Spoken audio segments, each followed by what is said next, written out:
나는 아브라함의 하나님이요 이삭의 하나님이요 야곱의 하나님이로라 하신 것을 읽어보지 못하였느냐? 하나님은 죽은 자의 하나님이 아니요 살아있는 자의 하나님이시니라 하시니. 오늘 생명 양식의 본문은 마태복음 22장 23절에서 33절까지의 말씀입니다. 함께 읽겠습니다. 부활이 없다는 사두개인들이 그날 예수께 와서 물어 이르되 선생님이여 모세가 일렀으되 사람이 만일 자식이 없이 죽으면 그 동생이 그 아내에게 장가들어 형을 위하여 상속자를 세우지니라 하였나이다. 우리 중에 7형제가 있었는데 마지가 장가들었다가 죽어 상속자가 없으므로 그 아내를 그 동생에게 물려주고 그 둘째와 셋째로 일곱째까지 그렇게 하다가 최후에 그 여자도 죽었나이다. 그런즉 그들이 다 그를 취하였으니 부활 때에 7 중에 누구의 아내가 되리이까? 예수께서 대답하여 이르시되 너희가 성경도 하나님의 능력도 알지 못하는 거로 오해하였도다. 부활 때에는 장가도 아니 가고 시집도 아니 가고 하늘에 있는 천사들과 같으니라. 죽은 자의 부활을 논할진대 하나님이 너희에게 말씀하신 바 나는 아브라함의 하나님이요 이삭의 하나님이요 야곱의 하나님이로라 하신 것을 읽어보지 못하였느냐? 하나님은 죽은 자의 하나님이 아니요 살아있는 자의 하나님이시니라 하시니 무리가 듣고 그의 가르침에 놀라더라. 아멘. 주님께 나와 이렇게 질문하는 사두개인들은 그럼 누구일까요?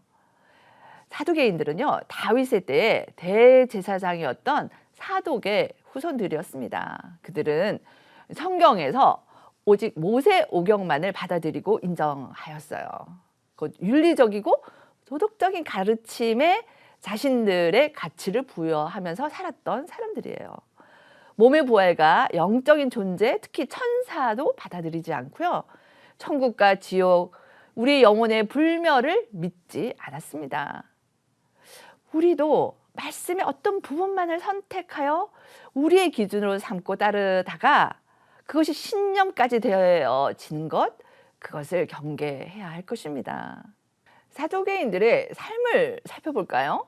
그들은 헤롯과 로마 사람들과 아주 친밀한 관계를 가지고 그로 인해 부와 지위를 누리고 있었던 사람들입니다.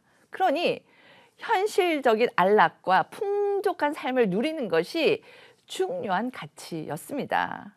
율법을 안다고 따른다 하지만 사실은 세속적인 사람들이었습니다. 혹이라도 우리도 우리의 평안한 삶 속에 안주하고 누리기 위해서 하나님의 말씀을 가져다가 우리의 삶과 행동의 명분으로 삼고 있지는 않은지요. 이 또한 하나님 앞에서 오늘 우리를 돌아보아야 할 부분입니다. 사두개인들이 이렇게 말씀도 취사 선택하여서 받아들이고 그렇게 믿고 주장하고 예수님께 찾아와 질문하는 내용은 모세오경 중에서 신명기 25장 5절에서 6절의 말씀에 근거를 두고 있어요. 신명기 25장 5절에서 6절의 말씀은 이러합니다. 형제들이 함께 사는데 그중 하나가 죽고 아들이 없거든 그 죽은 자의 아내는 나가서 타인에게 시집가지 말 것이요 그의 남편의 형제가 그에게로 들어가서 그를 맞이하여 아내로 삼아 그의 남편의 형제된 의무를 그에게 다 행할 것이요 그 여인이 낳은 첫 아들이 그 죽은 형제의 이름을 잊게 하여 그 이름이 이스라엘 중에서 끊어지지 않게 할 것이니라. 이에 대해서 예수님께서 마태복음 22장 29절에서 이렇게 대답하세요. 너희가 성경도 하나님의 능력도 알지 못하는 거로 오해하였도다 라고 말입니다.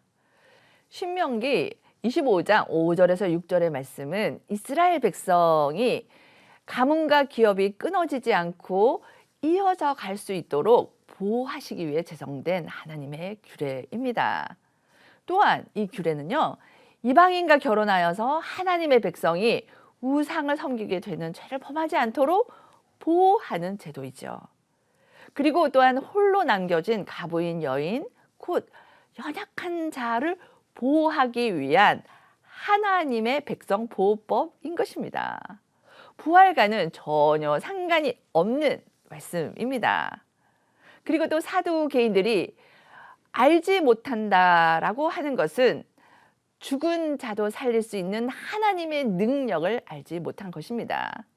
자신들이 믿고자 하는 성경의 부흥만을 받아들이고 자신들의 신념으로 삼은 것입니다. 이것은 성경 말씀의 주인공 되시는 하나님은 제외시켜버리고 자신들이 중심이 된 결과입니다. 우리는 하나님의 말씀을 읽고 해석할 때 나 중심이 아닌 하나님 중심, 하나님의 마음, 그리고 하나님의 뜻이 중심이 되어야 할 것입니다. 그러할 때에 말씀을 행할 때 하나님의 뜻에 맞게 우리가 살 수 있는 것입니다. 예수님께서는 어리석은 사두개인들의 질문에 부활의 본질을 알려주세요.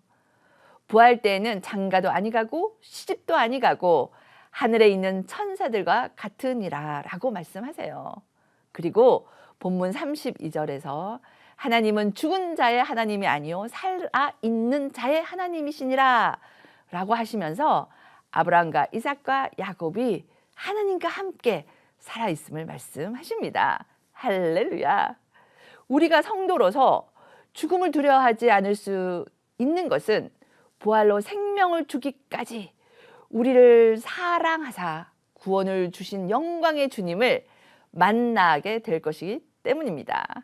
그리고 믿음으로 앞서간 성경의 인물들, 그리고 본향에 먼저 간 우리의 사랑하는 사람들을 만날 수 있는 소망이 있는 것입니다. 부활의 소망을 가진 성도 여러분에게 하늘 소망이라는 찬양을 함께 나누어 봅니다. 나 지금은 비록 땅을 벗하며 살지라도 내 영혼 저 하늘을 디디며 사네.